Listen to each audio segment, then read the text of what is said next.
The morning of May 24, 2004, Corvallis, Oregon. 19-year-old Brooke Wilberger is working a summer job with her sister, helping clean up the grounds of the Oak Park Apartments complex.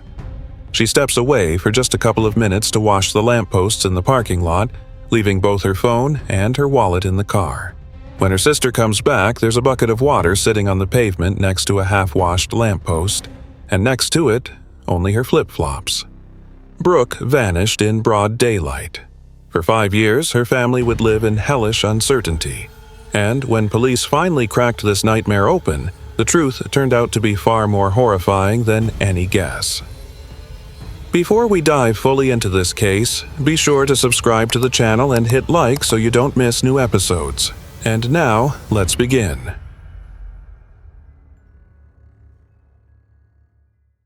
For 19-year-old Brooke Wilberger, the summer was supposed to be a time for a regular college break. The diligent Brigham Young University student had just finished her freshman year in Utah and returned home to the town of Veneta. Brooke grew up in a large, close-knit, and deeply religious family, where she was the fifth of 6 children. Her childhood had not been easy. Due to severe speech impediments, the girl did not start talking until she was 4 years old. This personal experience shaped her path. Brooke was determined to study speech pathology to help children overcome speech defects. Her family described her as a caring and empathetic person who loved animals immensely. Her former college roommate would later recall that Brooke really wanted to try life outside her comfortable little world. She was blossoming in the college environment and making big plans for the future. During the break, her older sister Stephanie, who along with her husband managed the Oak Park apartment complex in Corvallis, offered Brooke a temporary job cleaning up the grounds. The complex was located just a few blocks from the Oregon State University campus. In her personal life, everything was stable as well. She had been dating her boyfriend Justin since she was 16. At the time, he was away on a religious mission in Venezuela, but the couple communicated regularly and planned to start a big family in the future. On Monday, May 24, 2004, Brooke started her shift. Around 9 a.m., Stephanie left to drop her child off at daycare. At approximately 10 a.m., she saw her sister through the window again. Brooke was filling a bucket with water, getting ready to wash the light fixtures on the outdoor lampposts. They agreed to have lunch at 1 p.m. This was the last time Brooke was seen alive. At the designated hour, the young woman did not show up.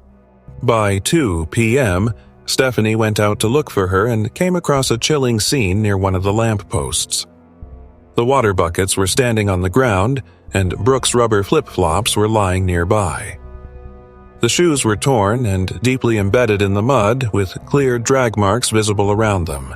Brooke's car was locked, and her purse, wallet with her IDs, and cell phone were still inside. At 3 p.m., Stephanie's husband called 911. 911, what's your emergency? Yeah, I've got someone who's missing, a worker of mine that we can't seem to find. Missing from where? I'm the manager of the Oak Park Apartments, and this worker actually happens to be my sister-in-law. She's 19. When was the last time anybody saw her? Around 10:30. The Corvallis Police Department reacted instantly. The torn shoes in the mud and the abandoned valuables left no room for doubt. A kidnapping had occurred. Several residents recalled hearing a piercing female scream from the street around 10:30 a.m. One eyewitness would later describe it as blood-curdling, but no one paid any attention to it at the time. The alibi of Brooke's boyfriend Justin was verified immediately. He was continuously in Venezuela. The disappearance of Brooke Wilberger instantly escalated into one of the most high-profile cases in Oregon's history. The FBI joined the case within the first few days, and by May 26th, the story broke on national television networks. Volunteers put in a total of more than 8,000 search hours, combing through the forests and rural areas around Corvallis.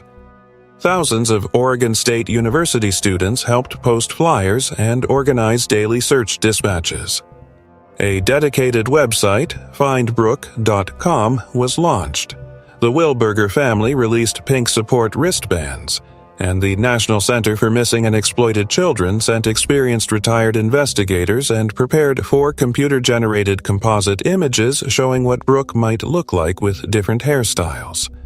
Authorities announced a $30,000 reward for any information leading to her recovery. The Wilberger family added another $6,000, and a separate kidnapping victim memorial fund chipped in another $5,000. Over the course of 2 years, Fox's America's Most Wanted dedicated entire segments to the case multiple times, which generated thousands of tips for the police from various states. However, not a single one led to a breakthrough. Detective Sasseman, one of the lead investigators on the case, later admitted, "The stress was unbearable. An entire community was waiting for answers. People were afraid. Everyone was wondering, is there someone else out there? Who will be the next victim?" And the family was in tremendous pain. A few days later, the first suspect emerged. 30-year-old Sung-Koo Kim, who lived 80 miles from Corvallis. He led a reclusive lifestyle and was obsessed with stealing women's underwear from the campus dorms of Oregon State University, located just across the street from the abduction site. In April 2004, he had broken into the Sackett Hall dormitory, just a few minutes' walk from Oak Park. SWAT stormed his home, where they discovered tens of thousands of pairs of stolen underwear and hard drives packed with footage of violence and torture. But the most terrifying find was a recent text file named osu.doc, a detailed step-by-step blueprint for kidnapping people and concealing evidence. However, a meticulous analysis of phone pings and receipts showed that at the moment of Brooke's disappearance, Kim was at home with his father and making purchases at a store far from Corvallis. He had an ironclad alibi. Later, his parents successfully sued the state for over $300,000 due to the aggressive police conduct during the search, and Kim himself received 7 years for the thefts. The investigation had hit another dead end. Months went by, and the large-scale searches were scaled back. Detectives were left with only one clue: testimonies from students who had seen a green minivan, later identified as a 1997 Dodge Caravan, on the day of Brooke's disappearance. Witnesses reported that the driver of this vehicle was acting aggressively and persistently trying to strike up conversations with young women. As it would turn out later, Courtney had approached 2 other female students in Corvallis that morning before reaching Brooke. Both sensed danger and managed to walk away. Brooke became his 3rd target in a single morning. The breakthrough did not happen until November 2004, 6 months later, and 930 miles away from Oregon, in the city of Albuquerque, New Mexico. A local resident named Durain saw a completely naked, panicking young woman running along the shoulder of the highway. She was a 22-year-old exchange student from Russia studying at the University of New Mexico. She recounted that a bald man with a beard had attacked her from behind. Threatening her with a knife, he dragged her into his car, assaulted her, and bound her with her own shoelaces. When the kidnapper stepped away, the victim miraculously managed to loosen the knots and leap out of the vehicle. Durain provided the police with exact descriptions of the criminal's car: a red coupe with a distinct floral pattern inside the cabin. A few minutes later, patrol officers boxed the car in. Behind the wheel sat 38-year-old Joel Patrick Courtney, from whom they seized a knife and a crack pipe. The victim from Russia was young, blonde, and blue-eyed, an almost exact description of Brooke Wilberger. Courtney turned out to be an officially registered sex offender with a long history of violence. Back in 1985, at the age of 19, he had been convicted of sexual assault in Oregon and spent 9 years in a correctional facility. Following his release in 1994, he drifted across the country, worked as a roofer, and had a wife, Rosie, and 3 children. Shortly before his arrest, his spouse had filed for a restraining order because her husband had attempted to strangle her. The detainee's sister, Deanna, told investigators that as a child, Joel was remarkably intelligent, but by the age of 11, he had become addicted to drugs and fascinated by Satanism. She admitted that during their teenage years, her brother regularly snuck into her bedroom, choked her, and attempted to assault her. Courtney's female cousin also informed investigators that he had attempted to assault her 4 times during their youth, though those incidents had not been officially reported at the time. The connection to Brooke Wilberger's case was established thanks to a routine phone call. While checking Courtney's background, an investigator in New Mexico discovered that Courtney had been arrested in Lincoln County, Oregon, in January 2004 for driving under the influence but had failed to appear in court, resulting in a warrant. When the investigator called the Lincoln County Sheriff's Department, a local detective heard the description of the New Mexico attack, recognized a chilling similarity to Brooke's disappearance, and immediately connected his colleagues with the Corvallis police. This single conversation turned Courtney into the prime suspect. The investigation confirmed that in late May 2004, Courtney and his family were staying with an acquaintance in a Portland suburb. His cell phone data placed him in Corvallis on the exact morning Brooke went missing, but there was also further circumstantial evidence. Courtney's in-laws testified to investigators that his van had been clean when he left, but returned with mud-caked wheels. Courtney offered no explanation, initially telling his father-in-law that he himself had been a victim of a kidnapping, and later stating that he needed to leave Oregon immediately because the police are chasing him. Before leaving, he checked into the emergency room at Oregon Health and Science University complaining of chest pains, where staff recorded critically high blood pressure. An FBI forensic psychologist later noted this fact as highly significant given the timing of the visit.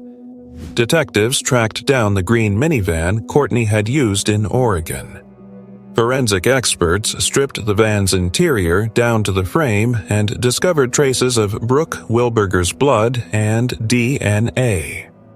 Inside Courtney's duffel bag, they found a hair tie containing strands of the victim's blonde hair. Forensics also proved the assault committed against her.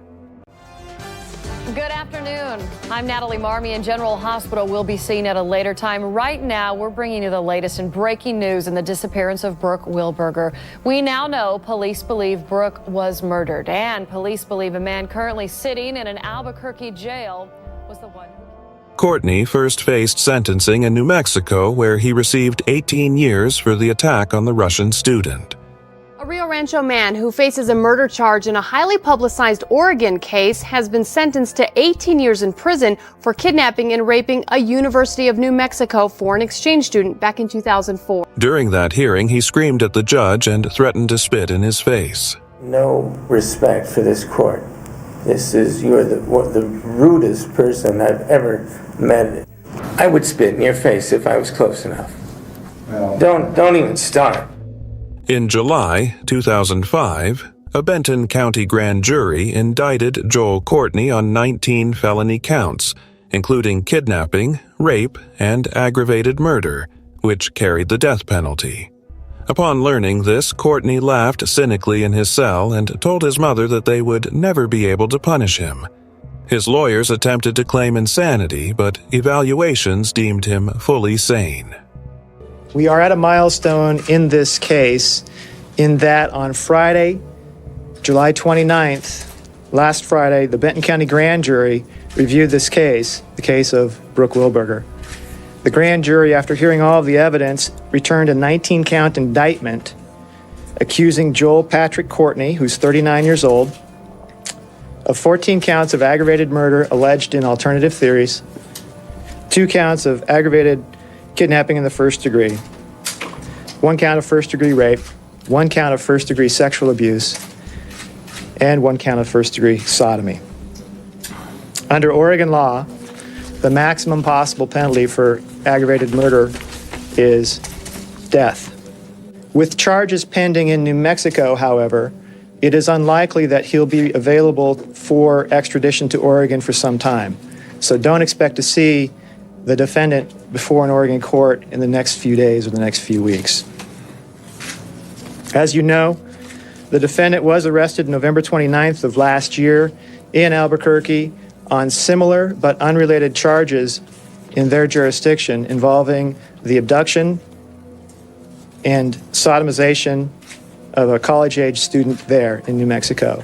The huge difference between that case and our case is that the victim in New Mexico was able to escape and survive the attack and report it to the police. The Oregon trial dragged on because the prosecution did not have the victim's body. Courtney held on to this information for 5 years, using it as a bargaining chip. However, while in prison, he was severely beaten by fellow inmates several times, and the administration cut off his sedative medication. Living in a state of constant fear, Courtney broke and agreed to a plea deal. He demanded that his death penalty be commuted to life without parole and that he be allowed to serve his time closer to his family in New Mexico. To bring their daughter's remains home, the prosecutors and Brooke's parents agreed. In September 2009, Courtney provided the exact coordinates. Brooke Wilberger's remains were found in a remote forest in the foothills of the Oregon Coast Range, near the community of Blodgett, 12 miles from the abduction site in a shallow grave beneath a fallen tree trunk. The young woman's mother identified her by the silver wristwatch on her wrist, a Christmas gift she had given her. Not much has been disclosed in the Wilberger case about where the crime actually took place. Authorities say it happened in the woods in Benton County in Coastal Range. And for the people who live in that area, they say they can't believe something like this could have happened in their backyard. This is a real, nice community, and, bad stuff just never happens out here. It just doesn't. It's kind of eerie that he went in, he could have been in here. He could have been in here the next day, the day before. Mark Scacco owns the Blodgett Country Store, which is about 3 miles from where he thinks the crime was committed. He says he's surprised it could have happened so close to home. Some of us actually did search that area because it's a little abandoned road, and nobody seen anything. So, if something wants to be hidden, it can be hidden very well. But the news about Wilberger hasn't changed their attitude about Blodgett. We love it here, and we just are so sorry that this happened, but it doesn't change our feeling about the community. And no one worries there's anything else hidden in these woods. I'm not going to pick up my bags and leave. This is my hometown, and anywhere you go, it can happen.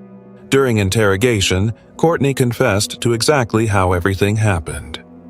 He approached Brooke by pretending to deliver an envelope, and when she neared the van, he dragged her inside at knife point, bound her with duct tape, and drove her to the remote foothills.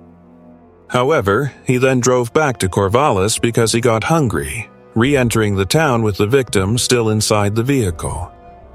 He held Brooke in the forest through the night. On the morning of the following day, May 25th, he beat her to death with a blunt object. According to him, he had not initially planned to kill her, but he was enraged by the sheer strength with which the fragile 19-year-old student fought for her life, until the very end. Missing person posters are being taken down for Brooke Wilberger.